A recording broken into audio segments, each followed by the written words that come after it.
All right, guys, let's get into some college basketball games for Wednesday, November 23rd. First game on the agenda is the Kansas Jayhawks versus NC State. Kansas is minus 8.5. The over-under is 150.5. Trey, I'll start with you. Everyone knows I am a K-State fan, so we all know where I'm going. I am fading Kansas, even though they won the national championship last year. I'm going to go NC State plus 8.5. KU has not been good at covering this year. They're 1-3 ATS. So I'm going to continue to fade them and hope that they keep paying. So I'm going to go NC State plus the 8.5 there.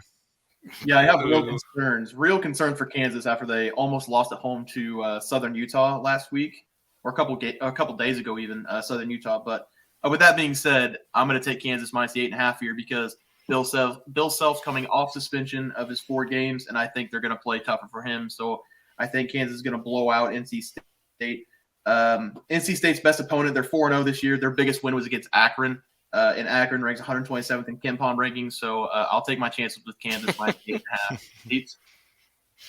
I'm a KU fan through and through, but dude, they do not like to shut out games. And also, North Carolina State is one of the better, or at least they are very 3-point happy shooting team in the nation. KU doesn't typically do great against 3-point shooters. If we just look back at every single, playoffs that we've lost, typically like the 7 to Villanova where they shoot 43 threes in a game, KU doesn't do well against 3-point shooting teams. So I'm taking NC State plus 8.5. I'm also taking the under of the 150.5. KU has not looked efficient offensively. Grady Dick, that becoming freshman, he scored 23 first game and has scored 12 or 14 in the last 3 games since he has had that huge game. Thankfully Jalen Wilson can kind of pick it up. So I think that the under is going to be kind of a prettier look, even though that's an ugly bet to always take. Yeah, Jalen Wilson has been the guy for Kansas this year. All right, let's move on to USC versus BYU. BYU is minus 1.5. The over-under is set at 142. I'm going to start with this one. I'm going to take a shot on BYU money line on this game. Both teams are 3-1, but USC lost to Florida Gulf Coast their first game of the year. BYU was tested already by a ranked team in San Diego State, so I'm going to take BYU money line. Teats? See, dude, I can't ever get myself to take a BYU team. The fact, I can't do it. So I'm taking USC plus 1.5. After the deep run last year, I know they had some ballers graduate into the draft. I mean, I think that USC is going to get it going again. I think that Florida Gulf Coast game, it was just the first game of the season. Got to get the kinks out of it at first. They've been rolling since. I think 1.5. I think they end up winning this game, but I'm just going to stick with the 1.5. Okay. Trey? I'm going to ride with you, Jesse. I'm going to go BYU money line. A lot of people look at the USC record and see that they're 3-1 and expect them to be a good basketball team. But like you said, they almost lost to Florida Gulf Coast last week, and that is their current head coach's former school. So you would think that they would want to give one for the skipper, but they almost lost. They are 1-3 ATS this year, USC is. So I'm going to go with BYU money line here. All right, BYU's the pick. Let's move on to Tennessee versus Butler. Tennessee is minus 8. The over-under is 136. Teats? I'm just going to kind of keep, riding this whole train of dogs that I keep picking for. I'm going Butler plus 8 here. Butler doesn't have like that one dude that'll get it done every game, but they have a lot of dudes that can score. And I think that they're going to be kind of a nightmare to match up for Tennessee. Yeah, I think Butler does have a guy in Chuck Harris. He's the best player on the team, in my opinion, and he has a big chance to pull off the upset here for Butler against Tennessee this week.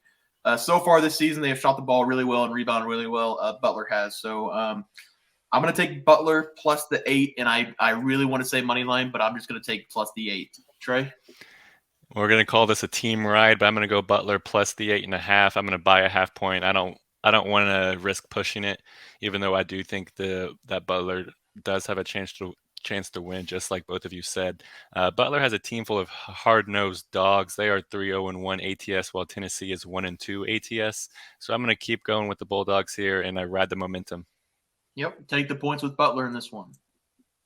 All right, let's move on to the Utah versus Mississippi State game. Mississippi State is minus 5.5. The over-under is 126, very low. Trey? 5.5 Mississippi State. Bulldogs. I'm going to ride the dogs here, and I'm going to go Mississippi State minus 5.5.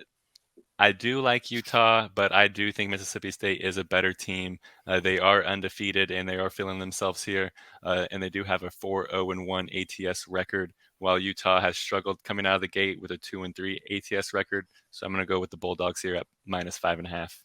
Yeah, you may like Utah, but I hate Utah. Utah hasn't covered the spread in their last 3 games.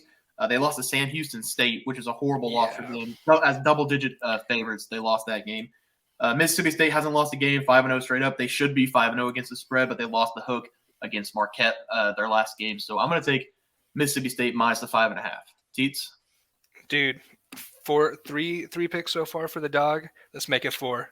Give me wow. Utah plus 5.5.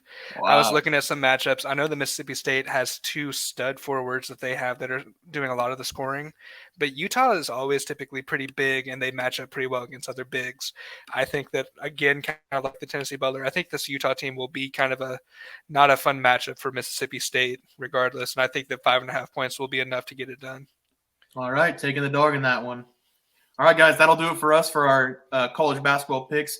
Make sure to drop a like and subscribe so you enjoyed the content. We'll see you next time.